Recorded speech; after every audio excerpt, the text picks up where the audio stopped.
As soon as I hear that somebody is, thinking that another authority, another person has the rights over their mental and emotional and attitudinal and psychic life, I'm worried about that person. Because I know that person has got some very serious psychological and existential problems. Right off the bat. Right off the bat.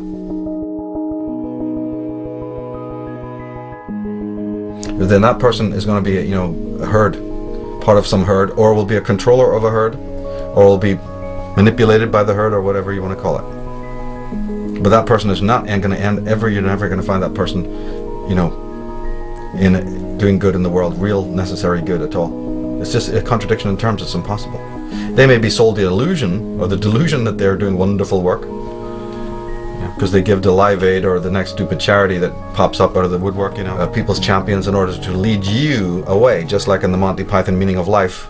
Follow Andre, the waiter. He's got something to show you, so you go up down some streets, over here, up some alleyways, come on, through a bunch of parks, take you on a 15-minute tour, nearly there now, to show you something. See that? It leaves you up in an empty field. Much of a philosophy, I know. Fuck you. And then gets angry with you. Fuck off. You don't think it's very much. Don't come following me. Yeah. So keep on following Andre.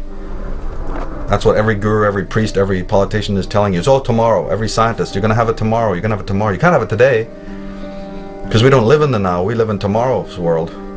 Tomorrow doesn't even their own science proves tomorrow doesn't exist, but they're going to tell you it all exists in tomorrow.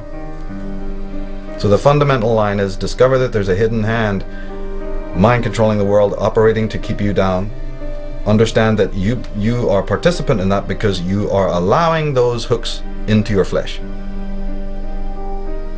I've said it many times, and I said it recently, said it last year. You must distinguish the difference between saying, have I been sold a lie? And the difference between, yeah, but have I bought a lie?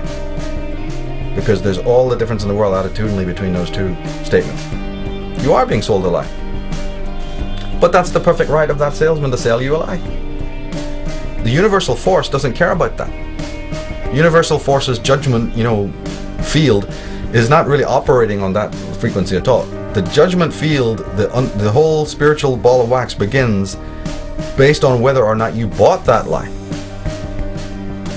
That's the clause, that's the nuance, that's the difference. It's a no different a rule than anything that applies when you're shopping downtown. I can't even think of how it would be different.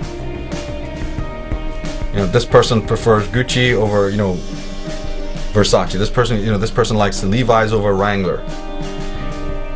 They have the right to sell you whatever they feel like. They have the right to even believe what they feel like. Somebody likes cappuccino, somebody else likes latte, mocha, right? Choice must be there. The decision is yours. But where the real moral component comes in is what you bought, and what you put your energy into, and what you gave in exchange for what you bought. And if man is not in inner harmony or tuned correctly, he's going to create chaotic noise. If a guitar isn't tuned properly, don't expect it to play well. It's going to be in discord, and it will create chaotic sounds. So the bottom line comes in is about how are you tuned? How are you tuning your inner instrument, your consciousness? As I said, the alternative to that is to not tune it, but then hang out with a whole symphony of likewise untuned people, so you can all believe you're cool. In fact, you can say, no, this is a radical new form of avant-garde music we're playing here. It's real hip, it's real cool. All this chaos. In fact, this chaos is really true. This chaos is the ultimate form of music. But that's just you mind controlling yourself into believing that your chaos is order. And unfortunately, there are very toxic people in the world who don't like order. They want chaos because they feel good in that chaos, and you're providing it for them.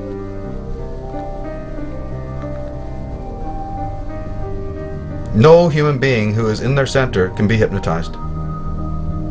That's what needs to be remembered. No human being who is in their center, who is being guided, who is close to their intuition, who's a sharp critical apparatus, who's got a sharp sense of judgment, can ever be manipulated. Not for any permanent or lasting length of time. They can be diluted temporarily perhaps, but it's like a muscle you have to keep on working on, a muscle you have to keep on sharpening, like anything.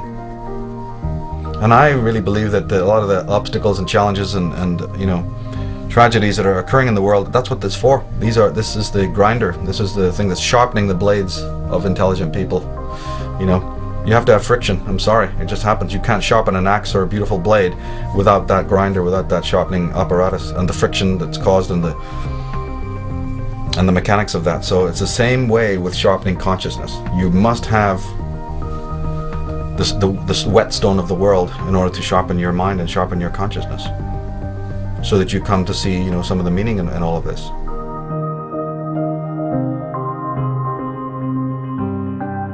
And it's ultimately a discovery of your own self. It's not about a discovery of society or other people. All of it is a discovery of who and what you are, ultimately.